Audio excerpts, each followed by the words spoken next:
visto en las clases anteriores, y este es el derecho de los tratados. El derecho de los tratados. Vamos a analizar en alguna medida los proyectos de convencionalidad que han sido aprobados con relación a tratados, y vamos a decir que el derecho de los tratados como tal es el que encontramos en la Convención de Viena sobre el derecho de los tratados. Esta es de 1963 y la misma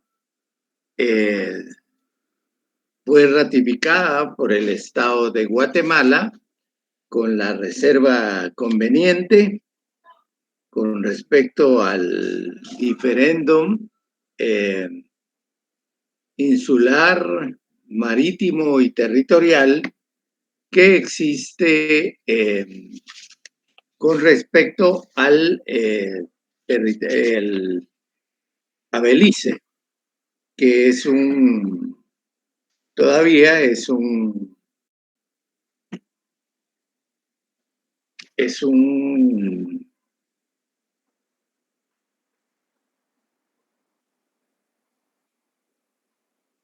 punto que se está dirimiendo a nivel de la Corte Internacional de Justicia, donde se sometieron las partes para dilucidar esa diferencia. La Convención de Viena sobre el derecho de los tratados se basa efectivamente en cuanto a admitir todo y a regular todo aquello que tenga relación con los tratados escritos. Y sobre la base de eso es que los estados se sujetan a lo que establece esta Convención de Viena, aunque algunos de sus puntos, pues por la evolución que han tenido también el derecho internacional, la evolución que adquieren los mismos tratados, va teniendo, se va quedando un tanto rezagada. Entonces, tenemos la existencia en el plano convencional de 3 convenciones fundamentales. La primera de ellas, que es la Convención de Viena sobre el derecho de los tratados, de lo que yo les estoy comentando, que básicamente rige sobre los tratados. Luego tenemos la Convención de Viena de 1978, que también es una convención bastante interesante y que hemos platicado con relación a aquellos estados que no habían adquirido ninguna independencia y que posteriormente fueron por diversas acciones, por múltiples, digamos, posibilidades, lograron adquirir su propia independencia. Y en ese sentido, tenemos que, a partir de que los estados adquieren su propia independencia, entonces tenemos el surgimiento de una problemática que se produce con relación, uno, al Estado colonial, digámoslo así, y dos, al nuevo Estado independiente que se incorpora a la vida internacional y para formar parte de esta comunidad de estados. Y como tal, entonces adquirirá sus derechos y sus obligaciones. Y en ese sentido es que encontramos la situación que se plantea en cuanto a que la pregunta que hacía el doctor Larios, ¿qué pasará con los tratados? ¿Qué va a pasar con los tratados que negoció, con los tratados que suscribió, con los tratados que aprobó y ratificó el Estado colonial? Y entonces, al respecto, rige esta convención sobre el derecho de los tratados también de 1978, que da respuesta o trata de dar respuesta a la interrogante qué va a pasar con los estados suscritos por el Estado protector en su momento, el Estado colonial, el Estado que tenía bajo fiducia a esta porción de territorio que se independizó y pasó a formar parte de un Estado con sus elementos claros y precisos, y que fue reconocido por los otros estados como un elemento fundamental para poder incorporarse a la vida internacional. Y entonces la respuesta que da el doctor Villagrán Kramer con relación a este tipo de problemáticas que se suscita es que cuando un Estado se independiza de otro, en materia también de Estado, en materia de tratados, debe de prevalecer lo que ellos denominan la tabula rasa, es decir, traducido al español sería la mesa limpia. Significaría que el Estado que surge, el Estado que nace, el Estado que se independiza, entrará libre de otras disposiciones que han sido adoptadas por el Estado que le da la independencia, o el Estado del cual se separa y adquiere su soberanía. Y entonces él habla de la tabula rasa, que es mesa limpia. Iniciamos nosotros somos los que vamos a ver la posibilidad y la opción, ya sea de adherirnos a los nuevos tratados o a los tratados que ya se habían ratificado por el anterior, pero como nuevo ente, como entidad soberana nueva, tratarán de negociarlos o tratarán más bien de adherirse a los que le convienen de conformidad a los propios intereses. Luego vendrán aquellas negociaciones que realizará como Estado independiente, en el cual podrá negociar, ya sea de forma bilateral o de forma multilateral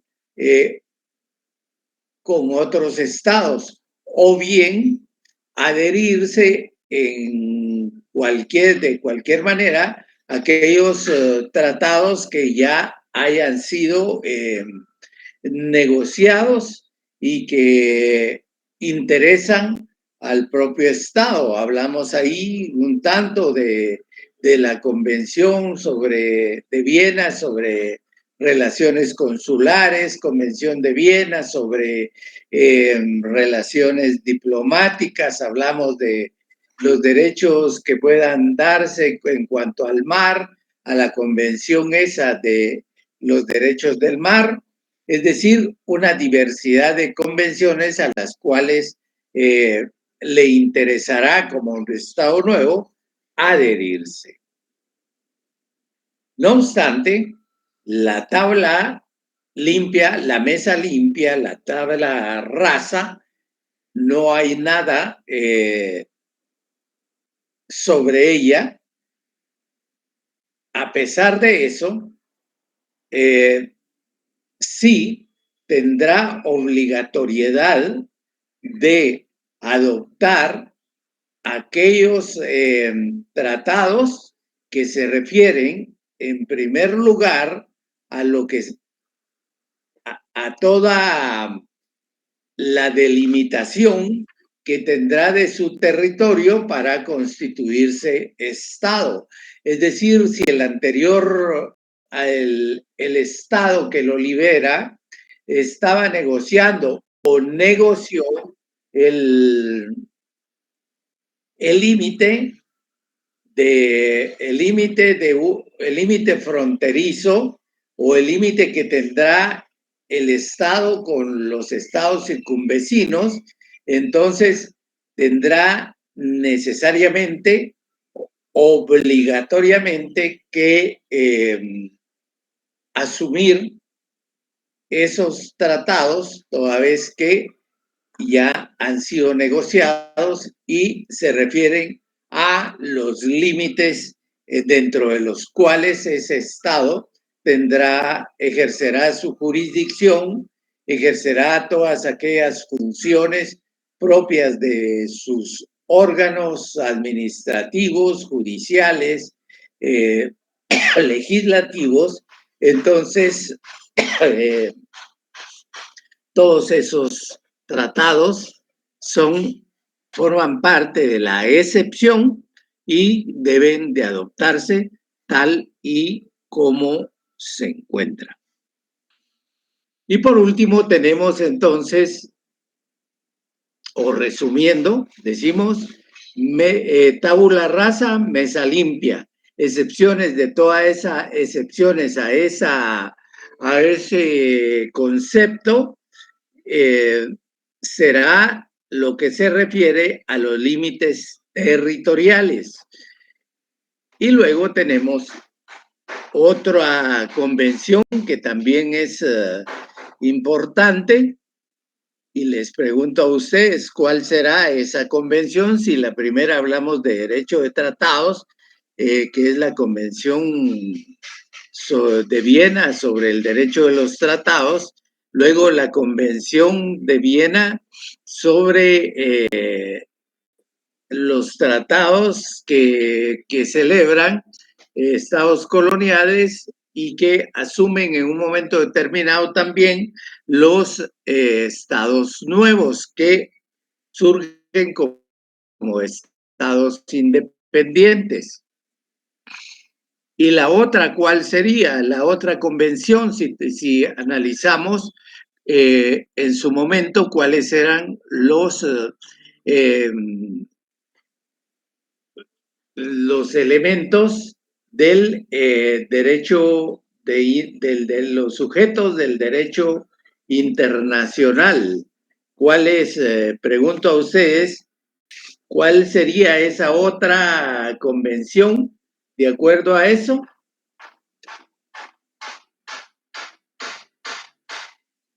Pregunta a todos. ¿Cuál es la siguiente convención? Si hablamos de formas convencionales, derecho de los tratados, la Convención de Viena de 1978. ¿Y cuál sería la otra? Convención de Uruguay. No, esa hace referencia a los derechos y deberes de los estados. No, esa va dirigida de manera específica a todas aquellas negociaciones y aquellos acuerdos que se producen entre otro sujeto del derecho internacional, como lo son las organizaciones internacionales, las organizaciones multilaterales que de alguna u otra forma también realizan negociaciones, realizan acuerdos entre partes, interalios partes, dice, y que tienen, por tanto, legitimidad para esas negociaciones, ya sea de forma bilateral o de manera multilateral, porque se produzca entre múltiples estados.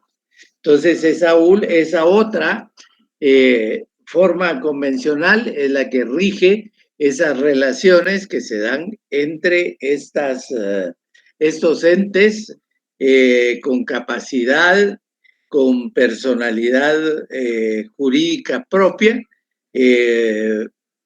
con posibilidades de adquirir derechos y obligaciones a través de negociaciones, a través de convenios internacionales.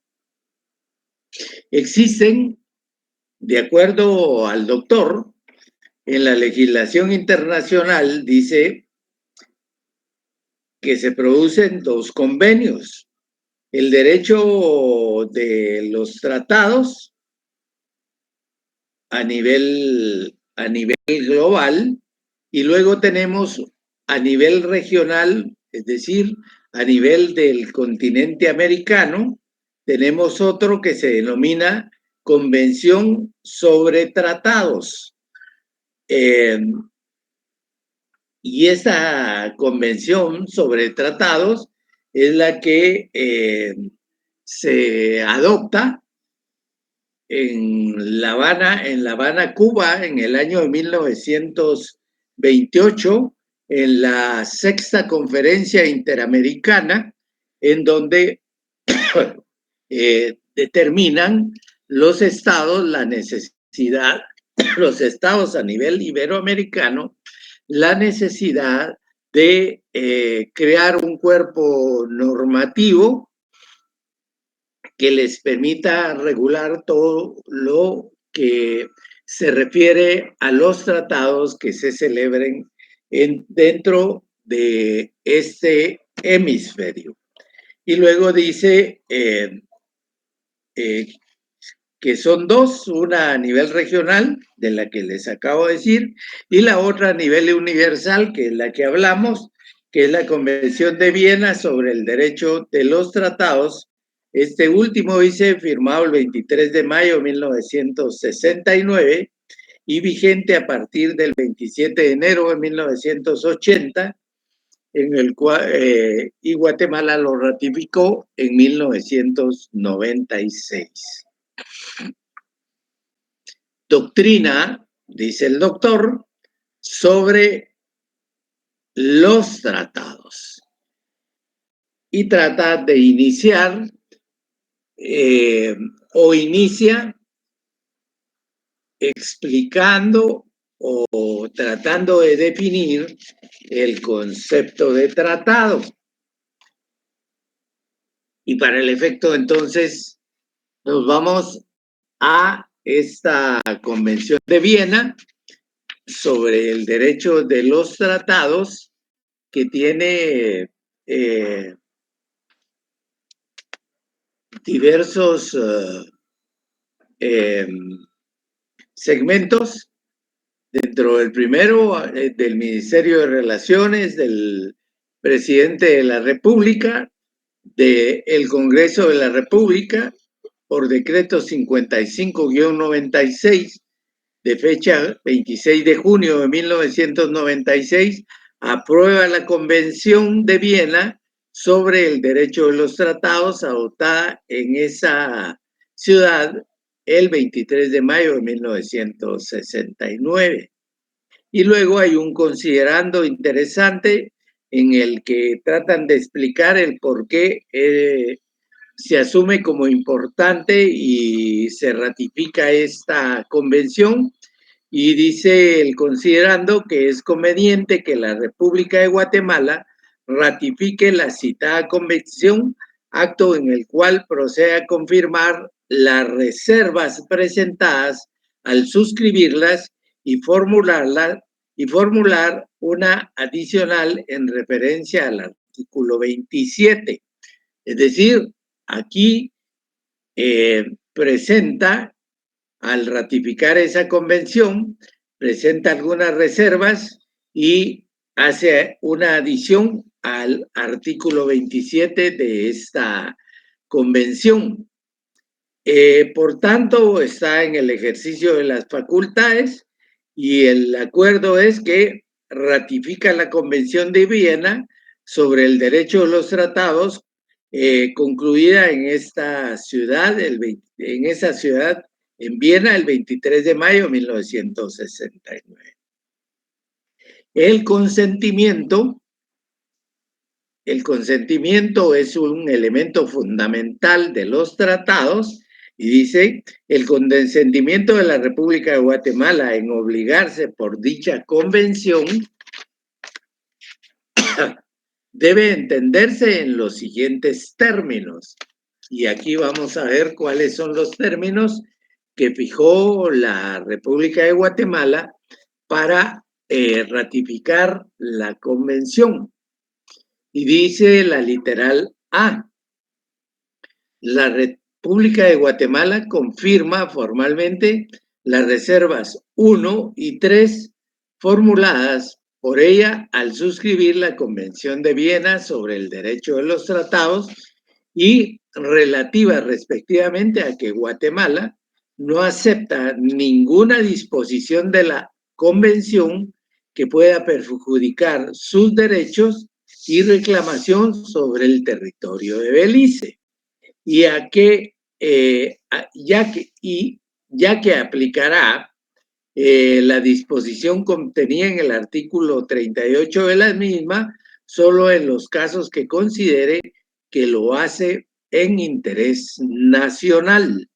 Y definitivamente aquí hay una situación, un diferéndum, que se refiere fundamentalmente a determinar territorio, determinar mar territorial, insular, que de no hacer de no haber hecho estas reservas, pues prácticamente se hubiera,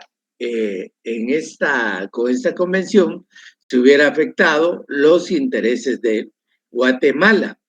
Y dice, respecto a la reserva 2, formulada en la misma oportunidad y relativa a que la República de Guatemala no aplicará los artículos 11, 12 y 13 y 66 de la Convención de Viena sobre el derecho de tratados, por ser contrarios a la Constitución de la República de Guatemala.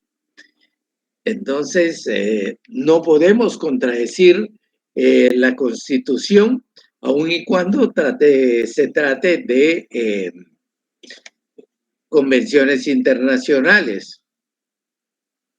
Dice, una confirma la reserva y la otra dice que asimismo forma dicha reserva en cuanto a la no aplicación de los artículos 11 y 12 de la Convención.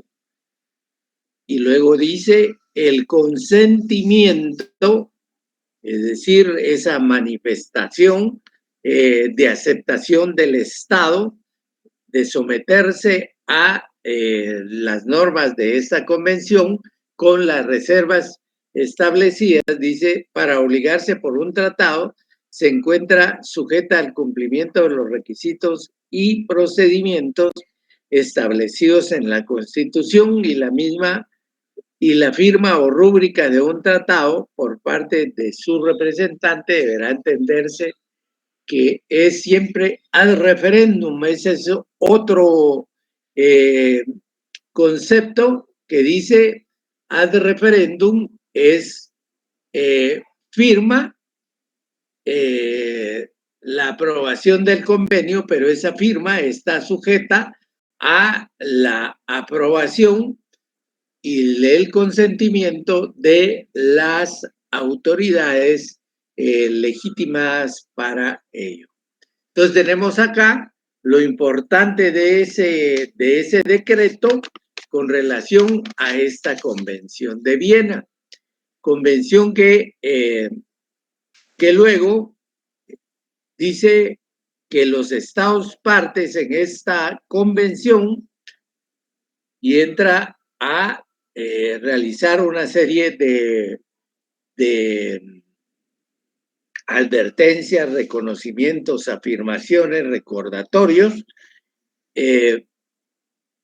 que son importantes para esta convención. Y dice, considerando que la función fundamental de los tratados en la historia de las relaciones internacionales, reconociendo la importancia cada vez mayor de los tratados como fuente del derecho internacional. Se recuerdan que dijimos que había, cuando vimos las fuentes del derecho internacional, hablamos de fuentes primarias y fuentes secundarias. Y dentro de las fuentes primarias dijimos, en primer lugar, los tratados, las convenciones y luego la costumbre como fuentes principales del derecho. Y entonces aquí dice la importancia cada vez mayor de los tratados como fuente del derecho internacional y como medio de desarrollar la cooperación pacífica entre las naciones, sean cuales fueran sus regímenes constitucionales y sociales. Sé que los tratados, además de ser una herramienta jurídica para la regulación de las relaciones internacionales, también constituye un medio para desarrollar la cooperación pacífica que se debe de producir entre las naciones. Tomemos en cuenta que la misma Carta de Naciones Unidas, este cuerpo universal, determina, cuando habla de los estados, como uno de los principios fundamentales es la cooperación y la preservación de la paz.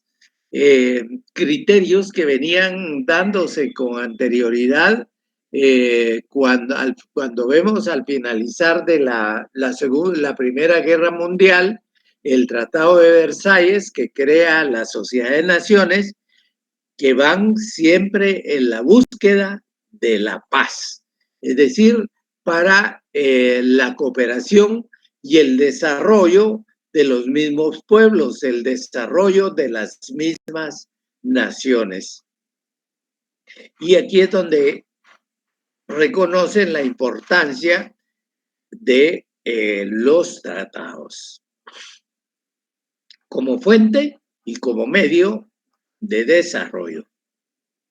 Advirtiendo, dice, que los principios del libre consentimiento y la buena fe, estos podríamos decir, son principios que derivan del derecho consuetudinario y que al momento de que se crean estas convenciones, se positivizan, se pasan a formar parte del derecho codificado de acuerdo a la Comisión de Derecho de Naciones Unidas y se incluyen entonces como parte fundamental de los tratados. Libre consentimiento, buena fe norma. ¿Y la norma?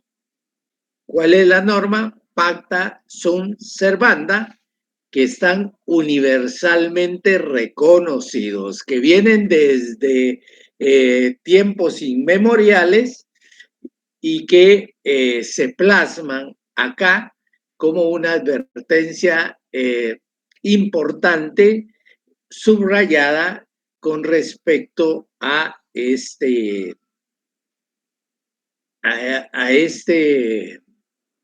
esta introducción de la convención. Entonces, ¿cuáles son los principios? Libre consentimiento, buena fe y la norma pacta sunt servanda, que están universalmente constituidos. ¿Qué significa la norma pacta sunt servanda? Se los pregunto porque fue pregunta de examen pasado.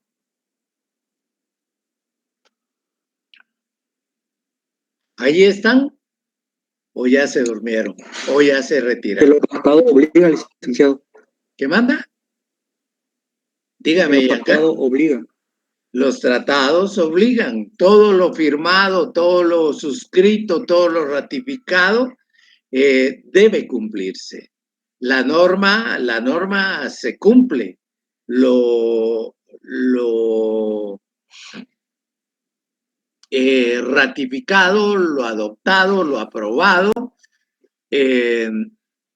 tiene que cumplirse como parte de el mismo tratado. Y esos principios, dice, están universalmente reconocidos. Si le ponen un asterisco, sería interesante, porque eventualmente pudiera ser una pregunta en el examen. Afirmando, dice, es una afirmación que hacen todos los representantes que negociaron esta convención, dice que las controversias relativas a los tratados, al igual que las demás controversias internacionales, deben resolverse por medios pacíficos y de conformidad con los principios de justicia y del derecho internacional. Las controversias que se susciten como resultado de este tratado se resolverán teniendo en cuenta los principios de justicia y del derecho internacional, que tiene infinidad de principios, o está sustentado sobre diversidad de principios, de los cuales ya vimos acá 3. Recuerdan los plenipotenciarios que la resolución de los pueblos de las Naciones Unidas de crear condiciones bajo las cuales puedan mantenerse la justicia y el respeto a las obligaciones emanadas de los tratados, pacta sunt servanda. Y luego dice, teniendo presente, va a los principios, no olvida los principios. Dice, teniendo presente los principios del derecho internacional incorporados en la Carta de Naciones Unidas, tales como los principios de otros principios, igualdad de derechos, que es la que está contenida en la convención a la que hizo referencia el compañero, de la libre determinación de los pueblos, es decir, los pueblos como tales son libres de poder determinarse sin injerencia alguna. Ya vimos lo relacionado a la intervención y al principio de no intervención, que guarda una relación dialécticamente intrínseca con este otro principio de la libre determinación de los pueblos. Entonces, nos da igualdad de derechos, pero a la vez hace referencia a la igualdad soberana y la independencia de los estados, de la no injerencia, el principio de no intervención en los asuntos internos de los estados, de la prohibición de la amenaza o del uso de la fuerza y del respeto universal a los derechos humanos y a las libertades fundamentales de todos y la efectividad de tales derechos y libertades. Es decir, que abre las opciones para que entren en acción y con todo su espíritu contenido o que forma parte de cada uno de esos principios, esta convención los trae a colación y dice, les recuerdo, nos basamos y están vigentes y están presentes y deben de ser respetados conforme el jus cogens también, el derecho imperativo al respeto de las normas que han sido adoptadas. Y luego ellos llegan a un convencimiento, a una convicción. Dice, convencidos de que la codificación y el desarrollo progresivo del derecho de los tratados en la presente convención contribuirán a la consecución de los propósitos de Naciones Unidas enunciados en la Carta, que consisten otra vez en mantener la paz y la seguridad internacionales, fomentar entre las naciones las relaciones de amistad y realizar la cooperación internacional. Dice que ellos tienen claro convencimiento de que la codificación que se produce con este tratado y que yo les decía, es a la que arribó también en un momento determinado la Comisión de Derecho Internacional que se encarga del análisis e interpretación también de los diferentes principios, de las diferentes normativas y herramientas internacional de la costumbre. Entonces, al recogerla en un código, al hacerla positiva, esta norma queda escrita y eso es uno de los avances importantes con respecto al derecho internacional. ¿Alguien me puede explicar en qué consiste ese procedimiento de codificación o en qué consiste la codificación?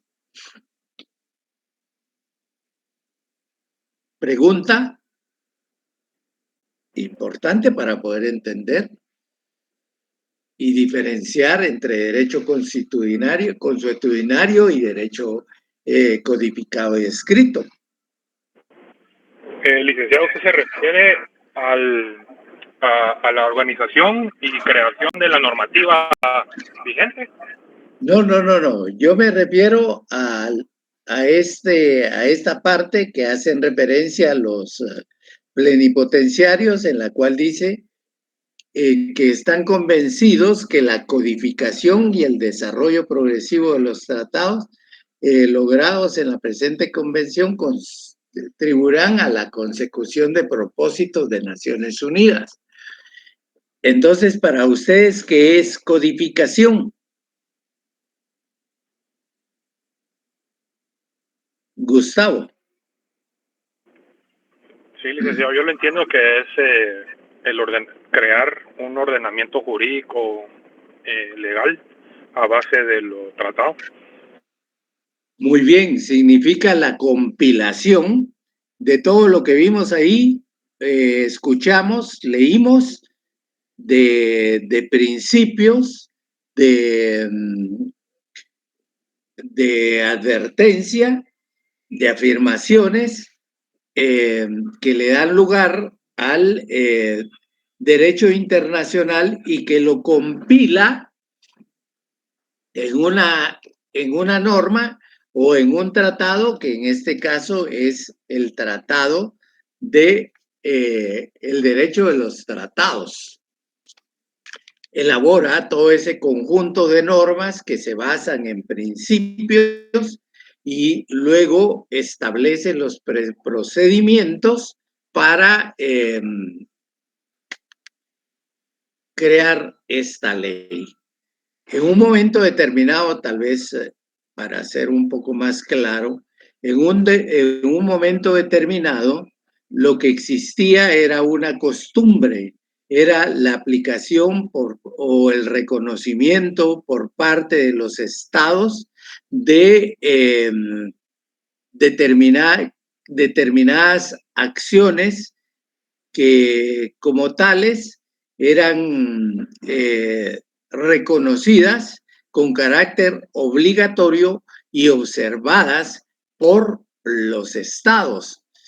Pero eso venía siendo parte de una costumbre sin haber llegado a una compilación de un derecho escrito que se establece a través de esos tratados y que por eso dice una codificación.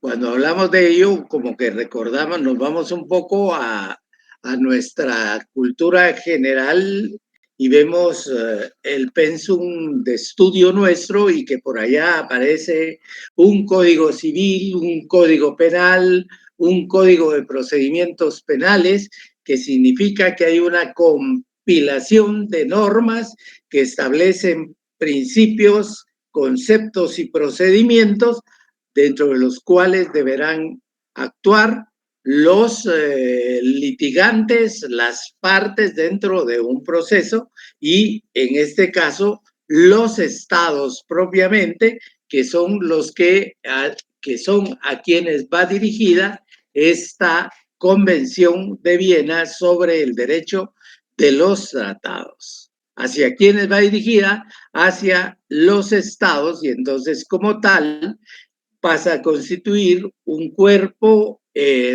escrito, normativo, que será la herramienta que defina los procedimientos a seguir por parte de los estados en función de la creación de nuevos tratados. Creo con eso haber ampliado un tanto más y clarificado la idea de la codificación, a que hace referencia los plenipotenciarios acá reunidos y que se convencieron de que la codificación es importante. ¿Estamos claros?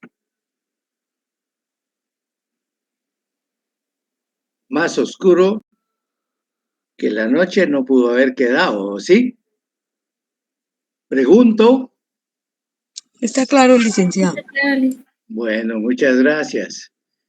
Dice, ellos afirman que las normas de derecho internacional consuetudinario continuarán rigiendo las cuestiones no reguladas en las disposiciones de la presente convención. ¿Y cómo no van a continuar rigiendo si las mismas también constituyen principios ya como lo vimos en el apartado de la advertencia que hacen ellos mismos? El derecho consuetudinario, el derecho de la costumbre, que no está compilada, que no está codificada, siempre va a seguir rigiendo porque los estados seguirán observando esas prácticas como obligatorias y como tal aplicables al principio pacta sunt servanda. Luego inicia con la parte 1. Ustedes tienen a mano la convención en sus teléfonos, en sus Sí, tablets. sí la tenemos. Muy bien, muchas gracias, Silvana. Trata de ordenarse como toda una ley y nos dice que tiene una primera parte y esa se refiere a una introducción. Dice que esta convención se aplica a los tratados entre estados.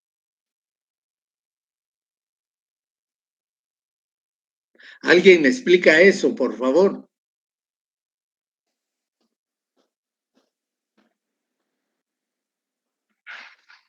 Vamos a preguntar entonces.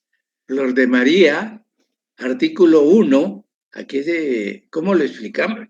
¿Cómo lo interpretamos? ¿Cómo lo entendemos?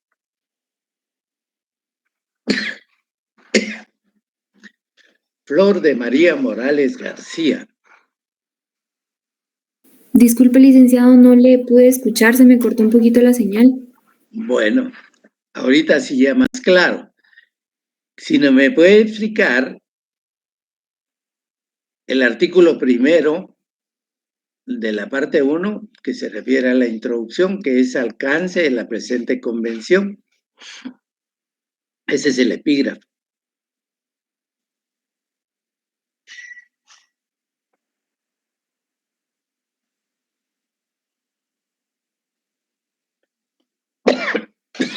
De inicio es bien claro, es bien específico.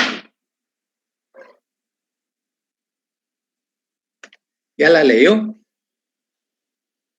¿Ya leyó ese artículo? Ahorita.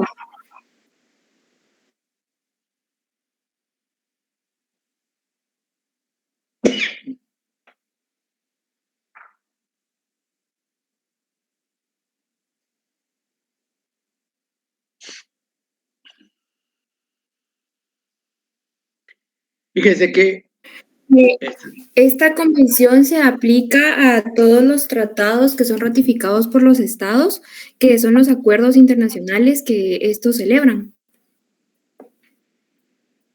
bueno, lo vamos a tomar como bueno, pero aquí es específico, es tajante y nos indica que esta Convención de Viena sobre el derecho de los tratados,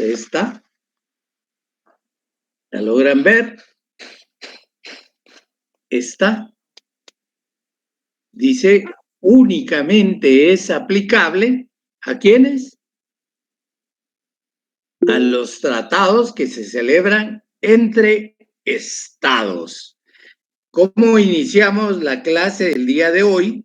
Hablando en primer lugar de esta convención que dijimos es la convención sobre el derecho de los tratados entre estados. Y acá en el artículo primero nos confirma que es exclusivamente para los tratados celebrados entre, ¿cuáles serán los sujetos ahí? Activos y pasivos de la negociación serán los estados. Al iniciar la clase hablamos de esta convención que se aplica entre estados. Luego dijimos de la Convención de Viena en 1978, que es la que se aplica a los tratados que han sido suscritos por aquellas entidades colonizadoras y que el nuevo Estado independiente tendrá la opción de ratificar, de adherirse al mismo sí o no. Hablamos de tabula rasa y de las excepciones a esos conceptos. Y luego hablamos de otra convención, que es la Convención de Viena también, que regula todas las negociaciones y todos los tratados que realizan los entes intergubernamentales, las organizaciones multilaterales o las organizaciones especializadas de derecho internacional. Entonces hablamos de la convencionalidad establecida en 3 convenciones diferentes.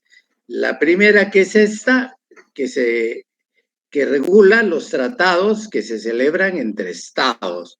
La segunda, entre estados que fueron dependientes, pero que ahora son independientes y que verán qué hacen con los con los tratados que celebró el otro.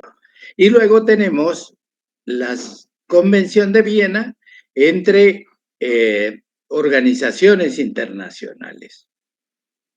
Y a eso se refiere entonces ese artículo, que se aplica esta convención en particular de manera concreta, se aplica a los tratados entre estados. Luego dice términos empleados. Vamos a ver cuáles son los términos que emplea acá y que son parte de la estructura misma de un tratado internacional. Parte de querer definir lo que debe de entenderse por un tratado. Y entonces en la literal B, en la literal A, dice que se entiende por tratado. Y luego ellos dicen que se entiende por tratado un acuerdo internacional celebrado por escrito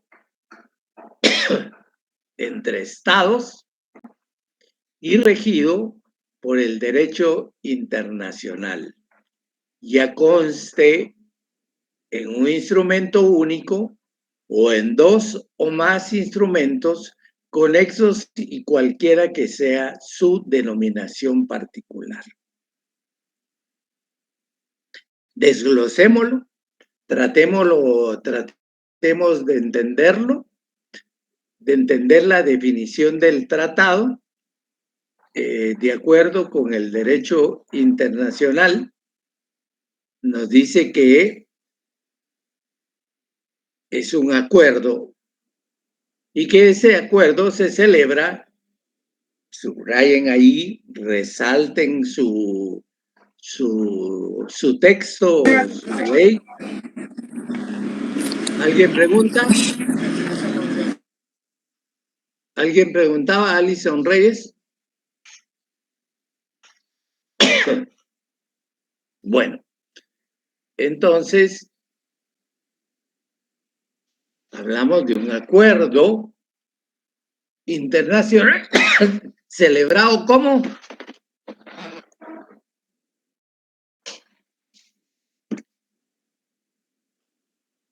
un acuerdo internacional celebrado por escrito. Y entonces por ahí ya, como ya traíamos las nociones de la codificación, ya sabemos que el tratado debe realizarse por escrito.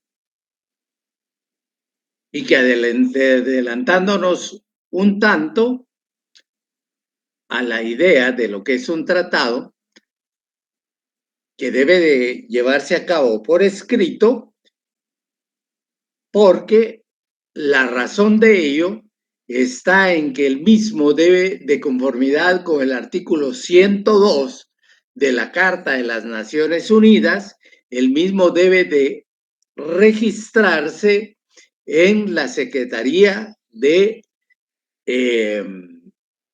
las Naciones Unidas, en la Secretaría General de Naciones Unidas. Por eso son acuerdos escritos ¿entre quiénes? Entre estados. Aquí lo vuelve a repetir y reafirma que está regido por el derecho internacional.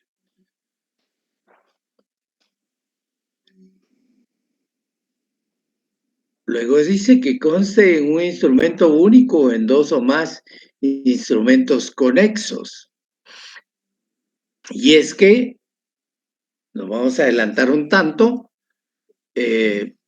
a la doctrina y vamos a ver que en las denominaciones al derecho a los tratados vamos a encontrar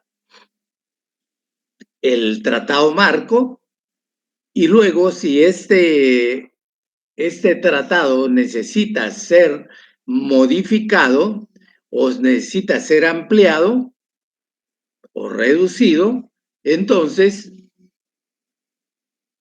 es necesario crear otro. Y a ese otro que tiene las modificaciones de este tratado marco le vamos a denominar protocolo al tratado tal y tal. Entonces, por eso habla que puede estar escrito en un tratado o en dos o más instrumentos conexos, dice. Cualquiera que sea su denominación, pero básicamente nos habla o nos hace referencia a lo que es el protocolo. Se entiende por ratificación. Ese es un concepto que venimos utilizando en el conocimiento de los tratados, dice. ¿Qué se entiende por esa ratificación? Y acá ellos explican y dicen, es la aceptación, es la aprobación y es la adhesión, según el caso, según los momentos. El acto internacional así denominado por el cual un Estado hace constar en el ámbito internacional su consentimiento, el consentimiento es importante, en obligarse por un tratado. Vimos entonces aceptación, aprobación y adhesión. Hablamos de adhesión en los tratados de los estados independientes que se adhieren a los tratados en los cuales no habían participado. La literal C también nos da otra definición en cuanto a los plenos poderes. ¿Qué son los plenos poderes? Es un documento, dice, que emana de la autoridad competente de un Estado, es decir, de un presidente, de un jefe de Estado, de un jefe de gobierno o de un canciller. Dice que emana de la autoridad competente de un Estado y por el que se designa a una o varias personas para representar al Estado en la negociación, la adopción o la autenticación del texto de un tratado para expresar el consentimiento del Estado en obligarse por un tratado o para ejecutar cualquier otro acto con respecto a un tratado. Es decir, los jefes de Estado, los jefes de gobierno, los presidentes, los ministros, los cancilleres otorgan facultades plenas a determinada persona a efecto de que ésta pueda o tenga una acreditación suficiente, una facultad expresa, amplia, para vincular la voluntad del Estado al tratado que se está negociando, y para eso viene que deba de tener plenos poderes para estar desde el momento mismo de la negociación hasta la adopción y firma de ese tratado, que pues esa firma pudiera ser o pudiera considerarse al referéndum en un momento determinado. Plenos poderes. Y luego habla de la reserva. Declaración es una declaración unilateral, cualquiera que sea su enunciado o denominación hecha por un Estado al firmar, ratificar, aceptar o aprobar un tratado, al adherirse a él con el objeto de excluir o modificar los efectos jurídicos de ciertas disposiciones del tratado en su aplicación a ese Estado. De ahí viene quién es un Estado negociador, quién es un Estado contratante, quién es un Estado parte, y se entiende por organización internacional o una organización intergubernamental. Aquí lo establece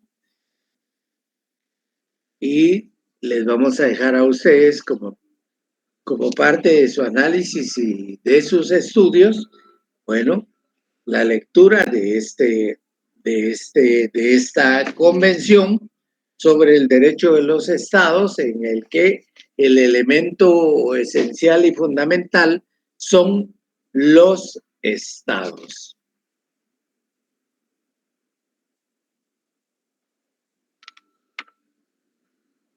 Vamos a ver, de conformidad a lo que establece el doctor Larios Ochaita, los nombres o terminología, dice él, que se utiliza para referirse a